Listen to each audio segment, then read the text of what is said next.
हमारे मुल्क को हमारे पुराने लीडर्स की करतूतों की वजह से धमकियां मिलती रही। हमारे मुल्क में मुल्क के अंदर मौजूद लोगों की मदद से हुकूमतें तब्दील की जाती रही। समझ गए? अपने लोगों की मदद से हुकूमतों को तब्दील किया। जुल्फिकार अली भुट्टो, उसने जब मुल्क को आजाद फॉरेन पॉलिसी देने की कोशिश की, जुल्फिकार अली भुट्टो, मेरे उससे बहुत इख्तलाफात होंगे लेकिन मुझे उसकी खुददारी हमेशा पसंद थी। मुल्क को जब आजाद फॉरेन पॉलिसी देने की कोशिश की तो फजलुर रहमान और भगोड़ू नवाज शरीफ के इन दोनों की उस वक्त की पार्टियों ने जुल्फिकार अली भुट्टो के खिलाफ तहरीक चलाई और आज जैसे हालात बना दिए गए मुल्क में, और उन हालात की वजह से जुल्फिकार अली भुट्टो को फांसी दी गई। आज उसी भुट्टो के दामाद आसिफ जरदारी सबसे बड़ी बीमारी और उसका नवासा कम पे टांग रही हैं। दोनों कुर्सी की लालच में अपने नाना की कुर्बानी को भुलाकर इसके कातलों के साथ बैठे हुए हैं और उनकी वकालत कर रहे हैं। शर्म नहीं आती कि सियासत तो करनी है नाना के ऊपर, और जिन लोगों ने उसको फांसी दिलवाई थी अपनी कुर्सी की खातिर उनके साथ घुसे हुए हैं दोनों अंदर। शर्म करो। अच्छा, आज फिर मुल्क को उन्हीं हालात के सामने रख दिया गया है। हमारे मुल्क की जो पॉलिसी है फॉरेन पॉलिसी, उसको मड़ोड़ने की कोशिश बाहर से की जा रही है। बाहर से हमारे मुल्क की फॉरेन पॉलिसी को मुतासिर किया जा रहा है। इस साजिश का शाह महमूद को पता है कि इस साजिश का हमें पिछले महीनों से पता है कि ये साजिश हो रही है। ये जो आज कातिल और मकतूल इकट्ठे हो गए हैं, कातिल और मकतूल को इकट्ठे करने वालों के भी, इनको जिन्होंने इकट्ठा किया उनका भी हमें पता है। लेकिन आज वो जुल्फिकार अली भुट्टो वाला टाइम नहीं, वक्त बदल चुका है। पाकिस्तानियों, एक अंग्रेजी में सेइंग है कि you only cross the river once, मतलब कि जब आप दरिया पार कर रहे होते हो तो वो दरिया नहीं रहता, वो पानी निकल जाता है, वक्त निकल जाता है। ये नया टाइम आ चुका है और ये है सोशल मीडिया का जमाना। कोई चीज नहीं छुपती। तो पाकिस्तानी कौम बेदार है। हम किसी की गुलामी कबूल नहीं करेंगे। हम सबसे दोस्ती करेंगे, गुलामी नहीं करेंगे।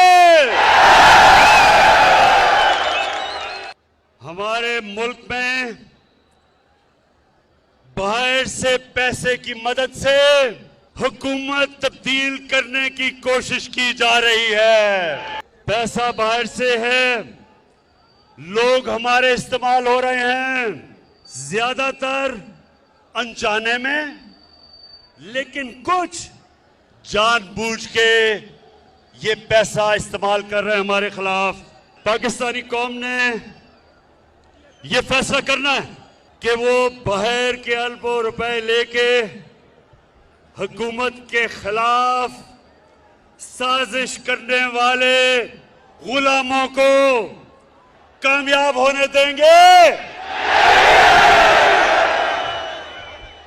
मेरे पाकिस्तानियों, मैंने आपको बुलाया इसलिए था, जो एक डेमोक्रेट होता है वो अवाम के पास जाता है, वो किसी के पास झुकता नहीं, हाथ नहीं फैलाता, अपनी अवाम के पास जाता है। हमें पता है कि किन किन जगहों से बाहर से हम पे दबाव डालने की कोशिश की जा रही है, लेकिन हमारे मुल्क की मफाद में लिखकर हम कह रहे हैं कि हमारे मुल्क की मफाद में, लेकिन लिख के हमें धमकी दी गई है। पाकिस्तानियों, हम मुल्क की मफाद पर कोई समझौता नहीं करेंगे।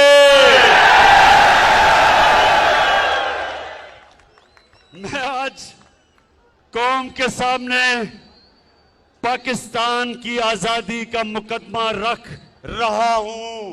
आपके सामने मैं इल्जामात नहीं लगा रहा, ये मेरे पास जो खत है ये सबूत है।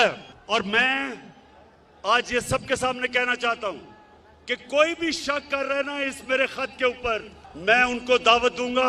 ऑफ द रिकॉर्ड बात करेंगे, लेकिन मैं आपको खुद देख सकेंगे कि ये मैं किस किस्म की बात कर रहा हूं।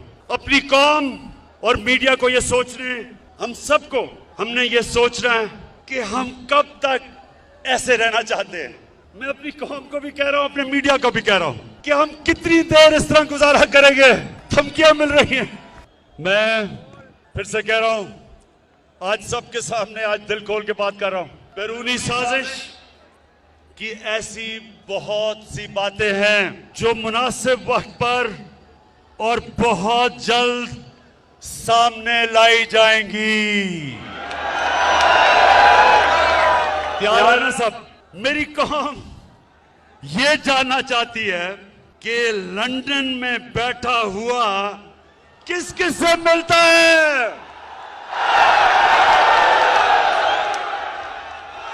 फिर से ये जो गोल मोल गोंगलू किस किस से मिलता है लंदन में बैठा हुआ, और पाकिस्तान में बैठे हुए किरदार किसके कहने के ऊपर चल रहे हैं? आपको अंदाजा है किसके कहने पे चल रहे हैं? बताओ।